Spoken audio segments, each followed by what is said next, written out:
From the Peterson Event Center on the campus of the great University of Pittsburgh inside Pitt Studios, welcome to the award-winning Pat Narduzzi Show. I'm Larry Richard with Panthers head football coach Pat Narduzzi. Coach, very excited to be on campus, see the students who came back on Friday. There's an energy and a vibe, and it's game time Saturday. No doubt about it. I walk in the building today, and I see a slew of students I haven't seen for a year. I mean, they're running up the hill here. It's unbelievable. How different was it leading up to this day from a year ago? Oh, man. You know, a lot less stresses, that's for sure. The whole thing has been just much more relaxed. More about football than, you know, I spent half my I felt like the COVID teacher, you know, trying to educate everybody, you know, just warn them to keep their guard up. It's totally different. For those that don't know, college athletes got a waiver last year, and so they had a free opportunity to come back if they were seniors, redshirt seniors. They got that bonus year. So how many guys do you have like that on the team? We've got a total of 21 seniors, but we got 14 super seniors. Right. Those 14 could have been gone, and if the NCAA didn't do that, it's one of the good things the NCAA's done the last couple of years, and so we're thankful for that. It gives those kids another opportunity to grow. And you know, one of those guys is Kenny Pickett, who looks like he's a better football player than he was a year ago. We'll find out Saturday. Well, let's start there, because at the end of last year, you were pretty sure he was going to go to the NFL draft, but he decided, based on his conversations with people like Peyton Manning, that said, you know what, here's where you're being projected, get that extra year.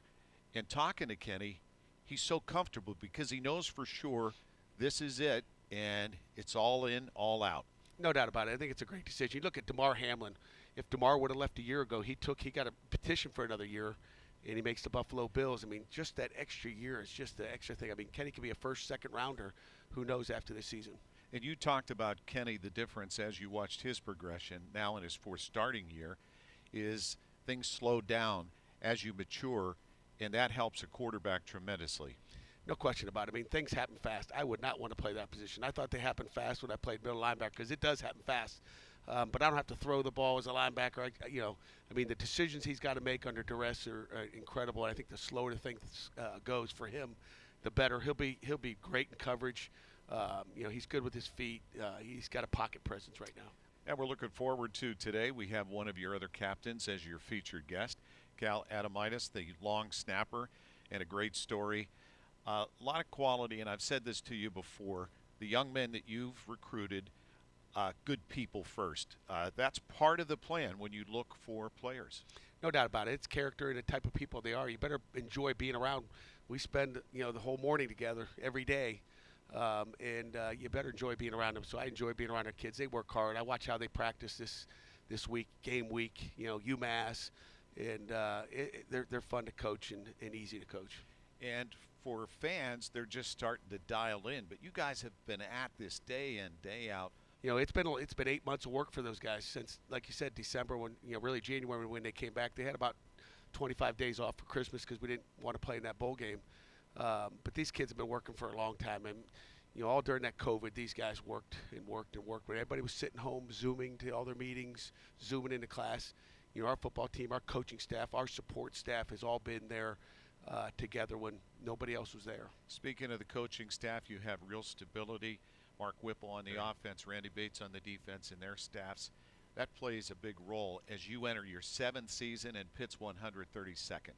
Yeah, no doubt about it. I mean, we lost, you know, a linebacker coach on defense and a receiver coach on offense. We replaced it with Ryan Manlack and Brendan Marion, two outstanding coaches that have really made our staff better. You know, it's not bad to have one or two guys leave. You don't want to lose a whole staff, and you certainly don't want to lose your coordinators. Well, let's meet the 2021 Panthers. We talked about Kenny Pickett, your senior quarterback, so let's start on the offensive side of the ball. So when he's handing it off, who's the first guy that gets the touch? Is it Izzy Abanikanda? Is it A.J. Davis? Is it Vincent Davis?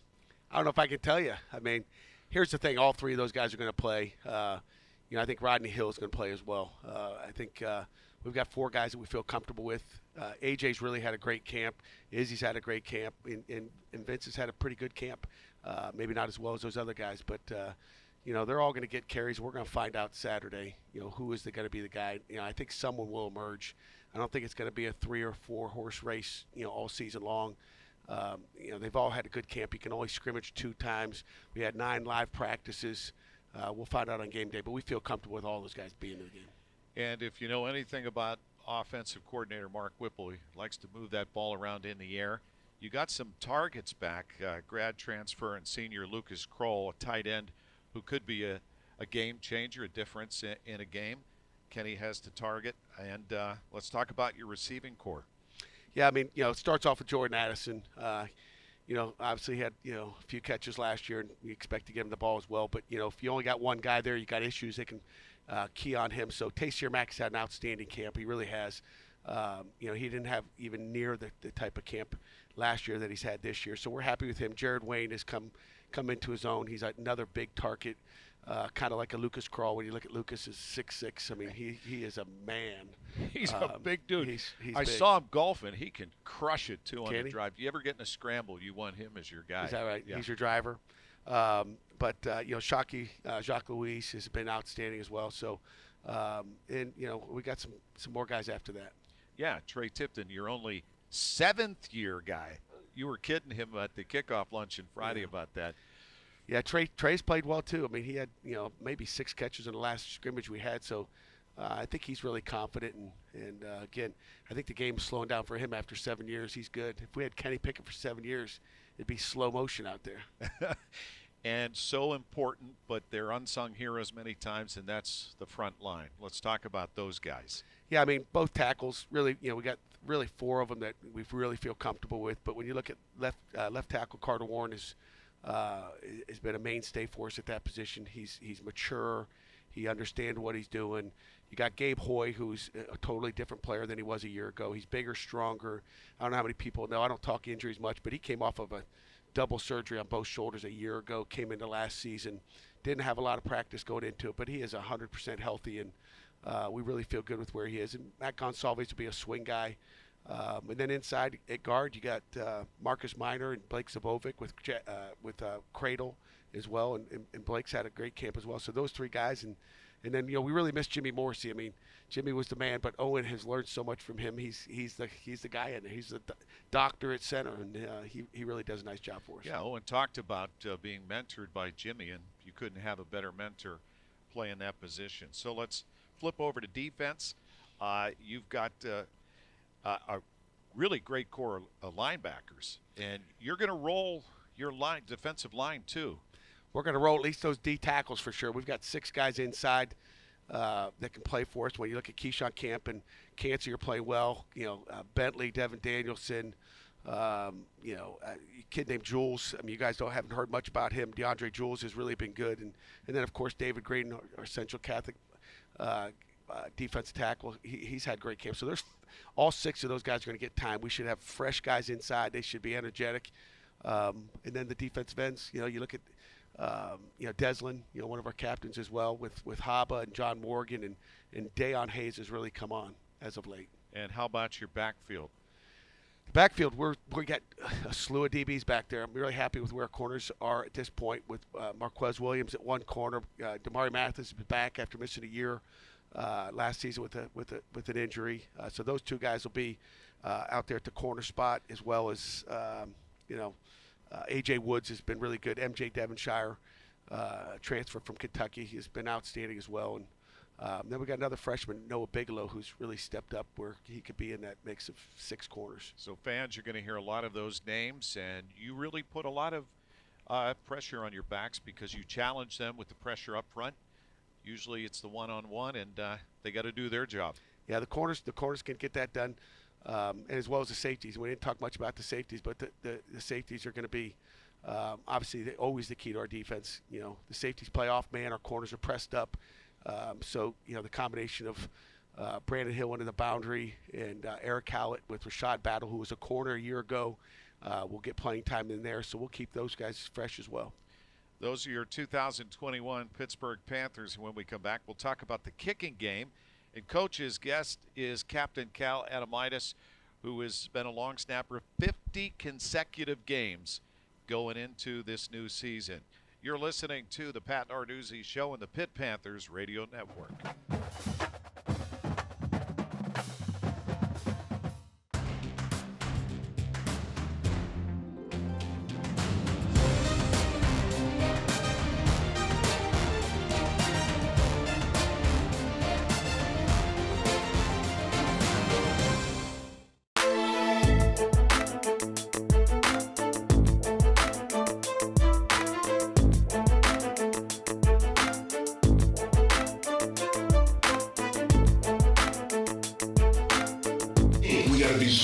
we have to have poise. What? 1, 2, 3, what?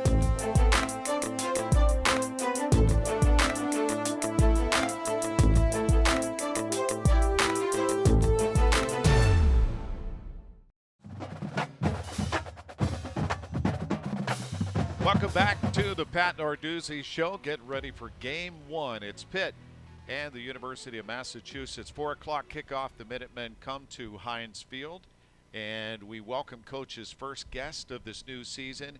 He is one of the newly minted captains, fifth-year senior Cal Adomitis, the long snapper. 50 consecutive starts going into Saturday. Congratulations. Thank you very much. Yeah, I'm looking at your resume, and in terms of coach off-the-field work he's done for charity, it's like a career's worth for an individual. And may I add, you're an All-State AFCA Good Works Team candidate for many of those things you've done. One of the things I think is really special is Take Your Father to Work Day, Pittsburgh Public Schools, for kids that don't have dads. You substituted. That's got to be very satisfying for you. Absolutely. It was a really awesome opportunity, and just always thankful for Celeste and her team putting together great opportunities for us to go do some good things in the community, and it was just a great experience and really fulfilling. Yeah, shout out to Celeste Welsh, works very hard with the team here, and also, obviously, a local product right down the road here at Central Catholic. How great was it for you to be there and just come over to the University of Pittsburgh and walk on? It was a dream come true. There's no way around that. It was something. I wasn't a super highly touted recruit out of high school, but Coach Totten always looked out for me and put in a good word for me with Coach Narduzzi and his staff, and it's just been an awesome journey, and trying to pay it forward for Coach for giving me the opportunity over the past 5 years. So. And Coach, in your 7th year, these are all your guys, so you know every story well. What was it about, and what did you see in Cal that you just said? Cal says he's that guy. He's that guy. We brought him in to be the guy, and Andre Powell, our special teams coordinator, was the first one to scout him out and bring the tape to me, and it was we knew right away. We had our old snapper Quinny, Pat Quirin. Pat Quirin, yep.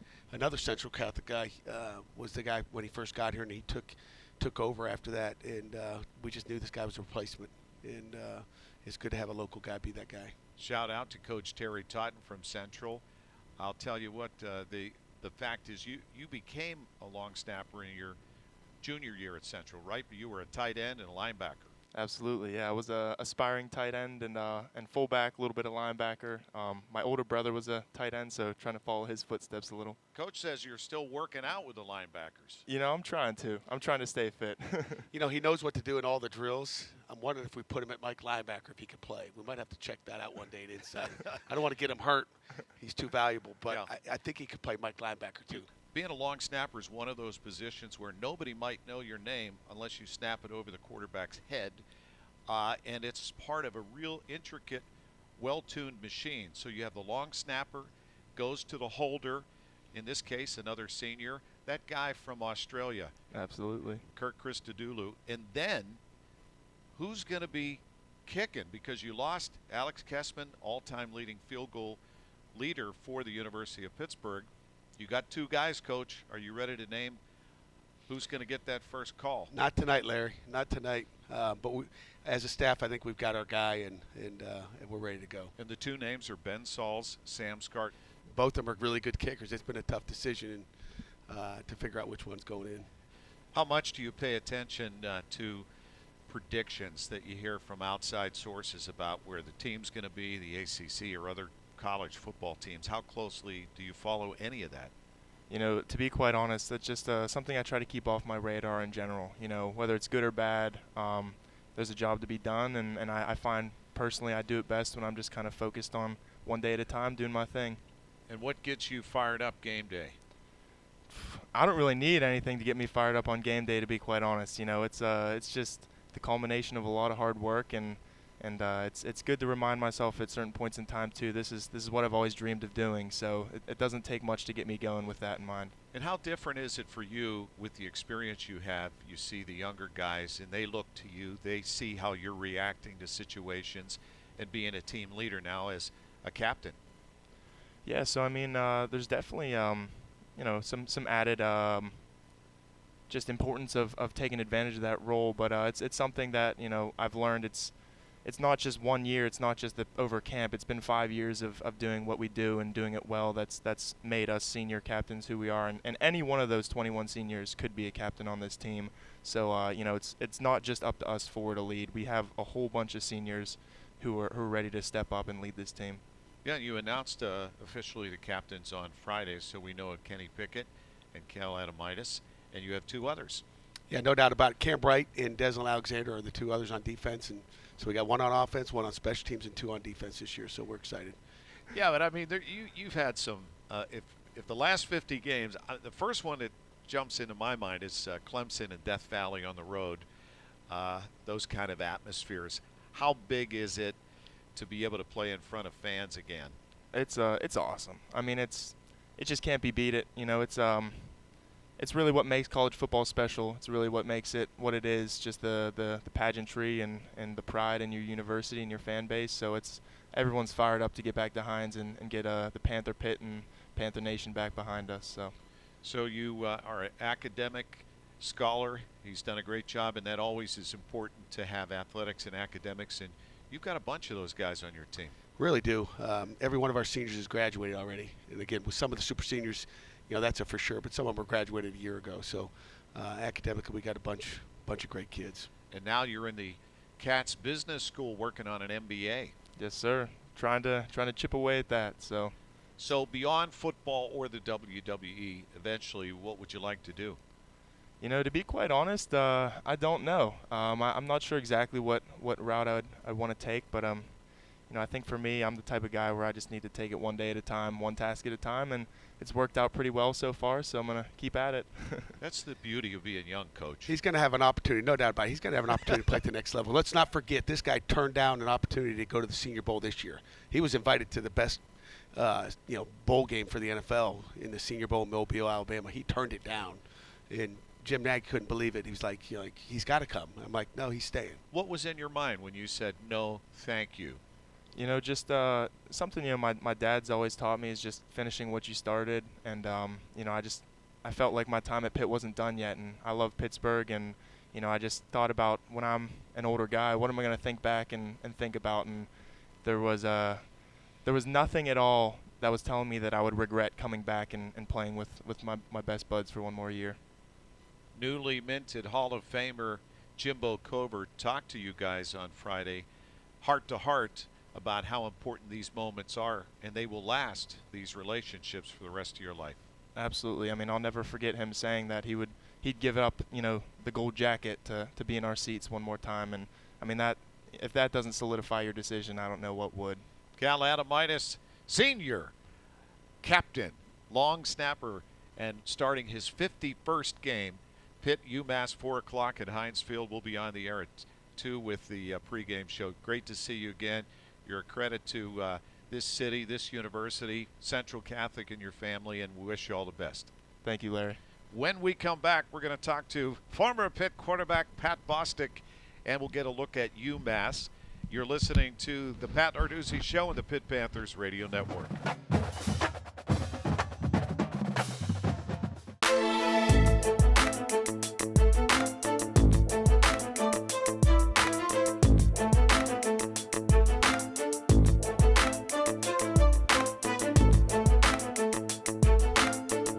We gotta be smart. We have to have poise. What? 1, 2, 3, what?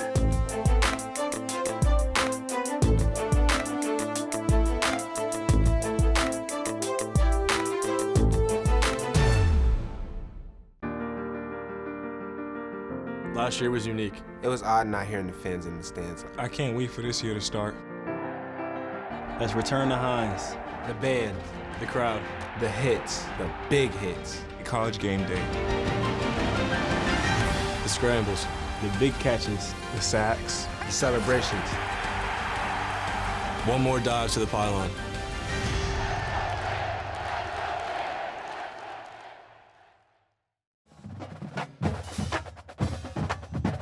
Voice of the Panthers, Bill Hillgrove, and our color analyst is former Pitt quarterback Pat Bostic, who is also Associate Athletic Director for Major Gifts. Welcome back to the Pat Narduzzi Show. Coach, he really loves that introduction. He really does. And you do it better every time. Every week it gets a little bit better. I know how you are. He's a football savant. He lives, breathes, eats it, loves it. He spends a lot of time very close with the team. So, Pat, I know you're excited like I am to have fans in the building, to bring Panthers football to our football radio network across the country. Yeah, no, it's been fun. We actually got to take people to practice this year, which last year we couldn't. I mean, everything was shut down, so people hadn't been down to the facility. There's been a lot of changes to the facility in terms of the colors and the cafeteria and things that Coach has been able to do for his players. And it's been a good camp. I mean, the good thing is guys have been, knock on glass, wood, healthy, and they're ready to play a game, which was awesome. And it just feels, I mean, obviously there's things going on, and COVID's still out there, but it just feels more like football season than last year did. Last year just felt like we were kind of forcing it, and now We did. And now we feel like we're doing it, and it feels normal and natural. The excitement's more palpable. It's good. We know it all starts with Kenny Pickett. As a former quarterback, what do you see in Kenny, and how huge was it for him to return? Huge. Huge. I mean, it's huge. He's more calm and collected than he's ever been. I think more vocal than he's ever been. Coach, you would know. It just feels like there's more of a presence about him. He's not naturally like a loud kid. But he's been more assertive, and you need that from a guy that's, this is his last hurrah. He wants to go out the right way for a guy that's going to be a 4-year starter and leave a legacy. He's got a chance to break records, but I think the record he's worried about is the wins and losses. So how do you see that rolling out? Who's he targeting?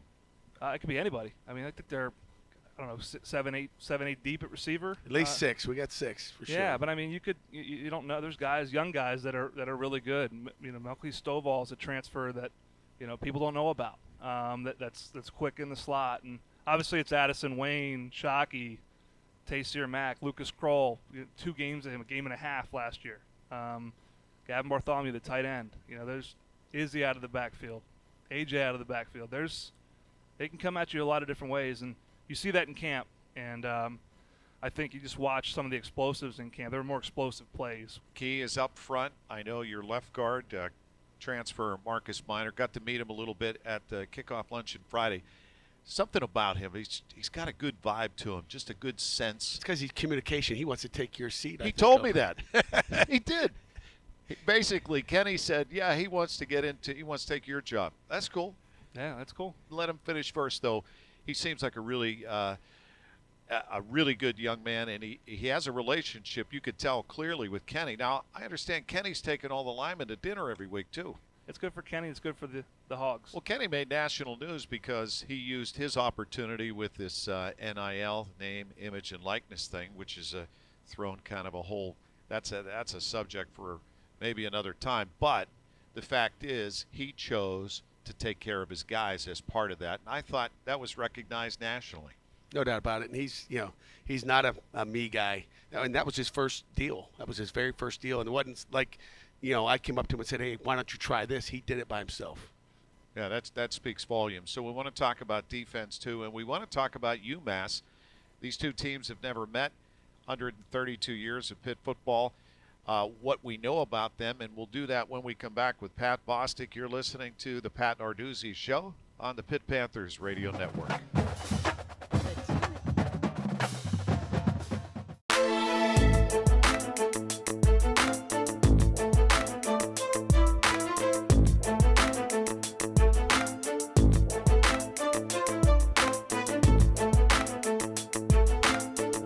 We gotta be smart. We have to have poise.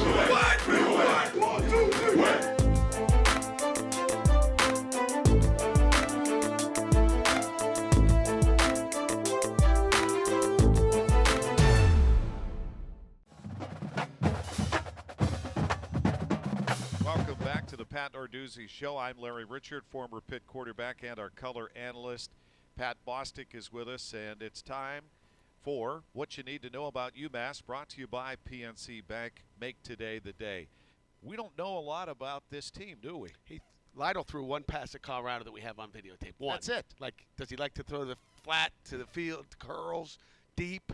how you don't know anything about these guys, to be honest with you. The segment should be called "What Don't You Know," because there's just a lot of unknown. Every opener's like that, but with obviously they played 4 games last year. It's a unique set of circumstances with COVID, with the portal all hitting at one time.